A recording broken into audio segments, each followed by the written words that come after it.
शेवईची खीर तर तुम्ही बराच वेळा बनवली असेल आणि खाल्ली देखील असेल, पण या पद्धतीनं शाही स्वीट शेवई तुम्ही कधी बनवली आहे का? जर नसेल बनवली ना तर एकदा नक्की हा पदार्थ ट्राय करून बघा। अप्रतिम गोडाचा पदार्थ तयार होतो। बनवायला अगदी साधा सोपा झटपट होणारा पदार्थ आहे आणि चवीला देखील तितकीच छान ही स्वीट शेवई लागते। नमस्कार मंडळी, स्वागत आहे तुमचं किचन रेसिपीजमध्ये। तर ही शाही स्वीट शेवई बनवण्यासाठी काय काय साहित्य लागतं ते बघूया आणि पटकन रेसिपीला सुरुवात करूया।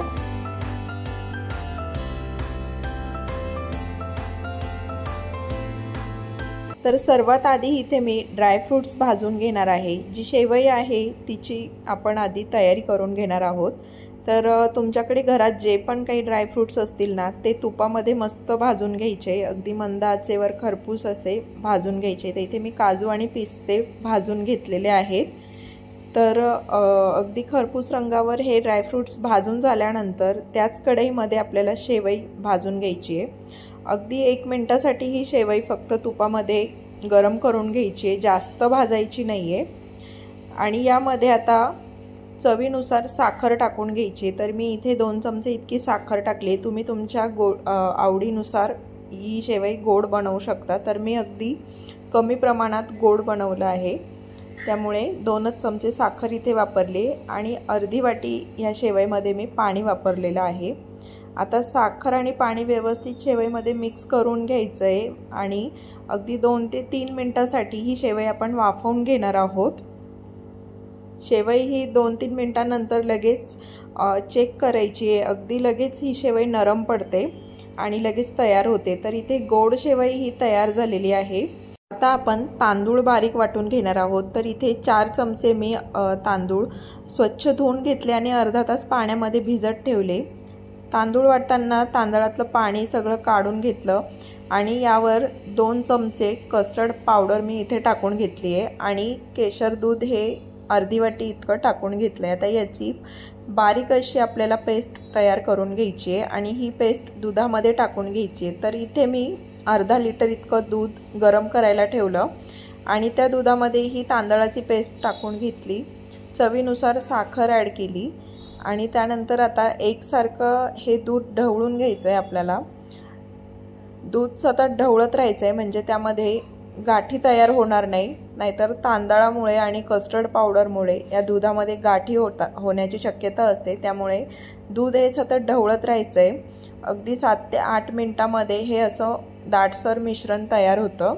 दूध तयार झालेलं आहे। आता आपण इथे शेवई तयार करायला घेऊयात। तर इथे माझ्याकडे असा काचेचा एअरटाईट कंटेनर होता, त्यामध्ये मी आता ही शेवई सेट करण्यासाठी ठेवणार आहे।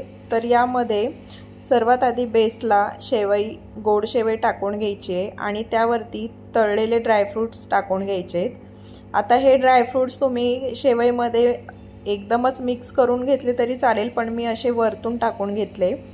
आता असं लेयर बाय लेयर ही शेवई मी इथे सेट करून घेते। खाली तळाला शेवई टाकली आणि त्यावर हे दुधाचं मिश्रण टाकून घेतलं। पुन्हा वरती शेवई टाकून घेणार आहे आणि त्यावर पुन्हा ड्रायफ्रूट्स टाकून घ्यायचे।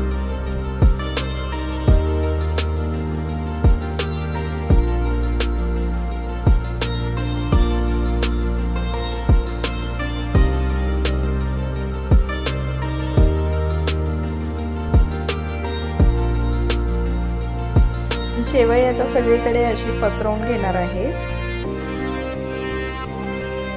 आणि त्यावरती पुन्हा दुधाचं मिश्रण टाकून घ्यायचंय।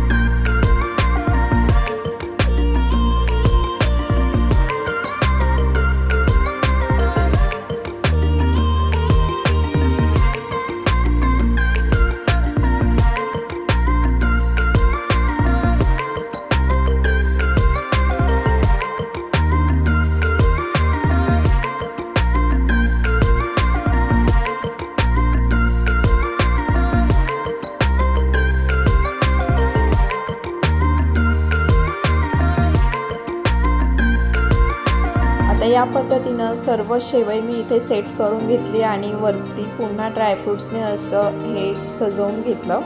वरती एक बटर पेपर लावून आता या डब्याला मी हे झाकण लावून घेते आणि ही शेवई फ्रीजमध्ये सेट करण्यासाठी ठेवते। अगदी 1-1.5 तास जरी ठेवलं तरी एकदम छान हे सेट होतं।